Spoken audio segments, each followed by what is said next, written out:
નમસ્કાર. તમે જોઈ રહ્યા છો ઓસ્કાર ગુજરાતી ન્યૂઝ. હું છું ભાવના ચૌહાણ. ગુજરાતમાં કાયદો અને વ્યવસ્થા વધુ મજબૂત બનાવવા તેમજ ગેરકાયદેસર રીતે દેશમાં પ્રવેશ કરીને વસવાટ કરતા વિદેશી નાગરિકો સામે કડક કાર્યવાહી કરવા રાજ્ય પોલીસ દ્વારા વિશેષ અભિયાન હાથ ધરવામાં આવ્યું છે. સમગ્ર રાજ્યમાં ચાલી રહેલી આ મેગા ડ્રાઇવ અંતર્ગત ગુજરાત પોલીસ એક્શન મોડમાં જોવા મળી રહી છે. રાજ્યના વિવિધ જિલ્લાઓમાં પોલીસ દ્વારા સઘન ચકાસણી, અટકાયતી પગલાં અને દસ્તાવેજોની તપાસ કરવામાં આવી રહી છે. આ અભિયાનનો મુખ્ય હેતુ રાજ્યની સુરક્ષા સુનિશ્ચિત કરવાનો અને ગેરકાયદેસર પ્રવૃત્તિઓ પર અંકુશ લાવવાનો છે. પૂર્વ કચ્છ જિલ્લામાં પણ પોલીસ દ્વારા આ દિશામાં મહત્વપૂર્ણ કાર્યવાહી હાથ ધરવામાં આવી છે. પૂર્વ કચ્છ પોલીસ વડા સાગર બાગમારના માર્ગદર્શન હેઠળ ગાંધીધામ, અંજાર, ભચાઉ અને રાપર સહિતના વિસ્તારોમાં પોલીસની વિવિધ ટીમોએ વ્યાપક તપાસ અભિયાન ચલાવ્યું છે. આ તપાસ દરમિયાન કંપનીઓ, ઔદ્યોગિક એકમો, ઝૂંપડપટ્ટીઓ, ફાર્મ હાઉસ, દુકાનો, ભાડાના મકાનો તેમજ અન્ય સંવેદનશીલ સ્થળોએ તપાસ કરવામાં આવી હતી. એલસીબી, એસઓજી તેમજ સ્થાનિક પોલીસ સ્ટેશનોની ટીમોએ સંયુક્ત રીતે કામગીરી કરીને આશરે 35 જેટલા શકમંદ વ્યક્તિઓને તપાસ માટે અટકાયત કરી છે. પોલીસ દ્વારા તમામ વ્યક્તિઓના ઓળખપત્રો, રહેઠાણના પુરાવા, નાગરિકતા સંબંધિત દસ્તાવેજો તેમજ અન્ય જરૂરી માહિતીની તપાસ કરવામાં આવી રહી છે. તપાસ દરમિયાન જો કોઈ વ્યક્તિ બાંગ્લાદેશી નાગરિક કે અન્ય દેશનો ગેરકાયદેસર રહેવાસી હોવાનું સામે આવશે અથવા કોઈ ગુનાહિત પ્રવૃત્તિમાં સંડોવણી જણાશે તો તેની સામે કાયદેસરની કડક કાર્યવાહી કરવામાં આવશે. પૂર્વ કચ્છ પોલીસ વડા સાગર બાગમારે જણાવ્યું છે કે રાજ્ય સરકાર અને ગુજરાત પોલીસના માર્ગદર્શન હેઠળ આ પ્રકારની તપાસ આગામી દિવસોમાં પણ ચાલુ રહેશે.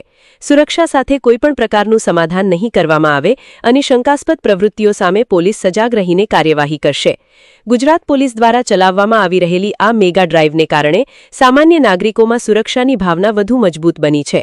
રાજ્યમાં કાયદો અને વ્યવસ્થા જાળવવા માટે પોલીસ તંત્ર સતત સતર્ક છે અને ગેરકાયદેસર પ્રવૃત્તિઓ સામે ઝીરો ટોલરન્સની નીતિ સાથે કાર્યરત છે. રિપોર્ટર મુકેશ રાજગોર, રાપર, કચ્છ, ભુજ સાથે હું છું ભાવના ચૌહાણ, ઓસ્કાર ગુજરાતી ન્યૂઝ ગુજરાત.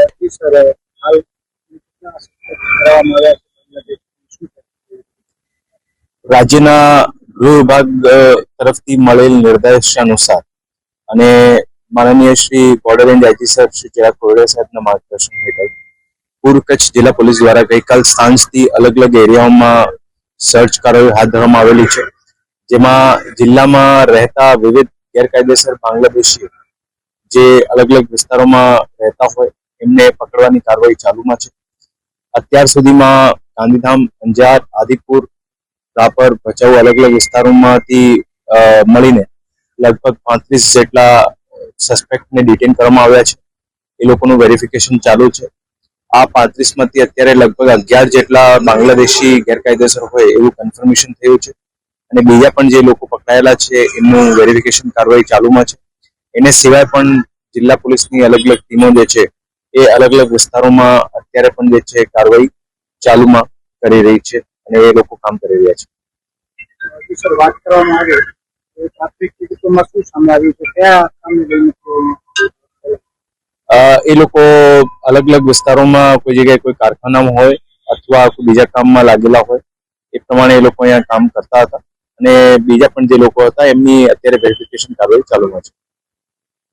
गुजरात सरकार के गृह विभाग के निर्देशानुसार और बॉर्डर रेंज के आईजी श्री चिराग कोरडिया सर के मार्गदर्शन के अंतर्गत पूर्व कच्छ जिला पुलिस द्वारा गैरकायदेसर बांग्लादेशी जो ज़िले में अलग अलग जगह कहीं पे हैं तो उनकी तलाशी के लिए कल रात से एक सर्च ऑपरेशन जारी है, जिसमें जिला पुलिस की विविध टीमें काम कर रही हैं और ये जो सर्च ऑपरेशन है ये ज़िले के विभिन्न शहरों में अंजार, गांधीधाम, आदिपुर, रापर, भचाऊ सब जगह कार्यरत है. उस सर्च ऑपरेशन डेल्टा हंट के अंतर्गत अभी तक 35 सस्पेक्ट बांग्लादेशियों को डिटेन किया गया है, जिसमें 11 लोग कंफर्म हुए हैं कि वो गैरकायदेसर बांग्लादेशी हैं जो यहाँ पे भारत में आए हैं और जो बाकी लोग हैं उनका वेरिफिकेशन अभी चल रहा है.